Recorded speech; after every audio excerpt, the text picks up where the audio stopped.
أكد تقرير حديث صادر عن منصة ديفينسا المتخصصة في الشؤون الدفاعية أن الحدود بين المغرب والجزائر شهدت قبل أقل من أسبوع تحركات عسكرية غير مسبوقة من جانب الجيش الجزائري عقب تحليق مروحيتين هجوميتين من طراز مي 28 بالقرب من الشريط الحدودي، معتبرا أن هذا التطور يعد من أبرز الاستفزازات الموثقة خلال السنوات الأخيرة.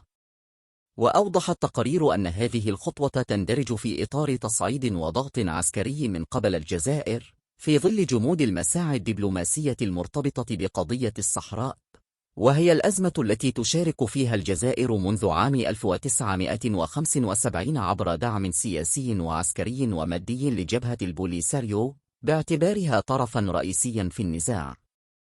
وأضاف المصدر ذاته أن الجزائر تعد من أبرز مشغلي مروحيات مي 28 الروسية، حيث يمتلك سلاحها الجوي نحو 42 وحدة من هذا الطراز، الذي تستخدمه أيضا دول مثل العراق وإيران وأوغندا.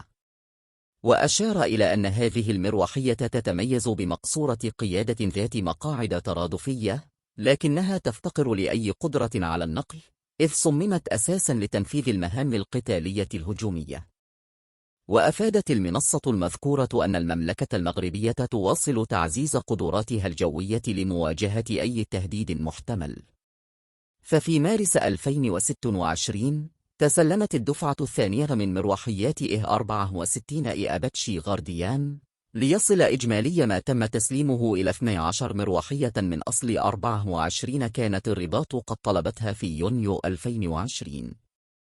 وأضاف المصدر ذاته أن طراز غارديان يعد الأكثر تطورا ضمن عائلة الأباتشي، حيث يتوفر على رادار التحكم في النيران لونغبو القادر على كشف وتصنيف الأهداف البرية والجوية والبحرية في الوقت نفسه.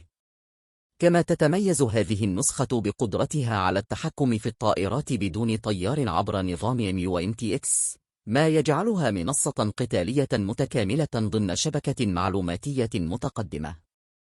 وفي سياق متصل، أشار التقرير إلى ما وصفه بالاستفزازات الجزائرية، موضحا أن تحليق مروحيات جزائرية بالقرب من الحدود مع المغرب جاء بعد أسابيع قليلة من توترات أخرى شهدتها المنطقة الحدودية في بداية الأسبوع الأول من شهر فبراير الماضي. كما لفت إلى أن الحدود البرية بين البلدين التي تمتد لنحو 1600 كيلومتر تعد من أكثر القضايا تعقيدا في القارة الإفريقية.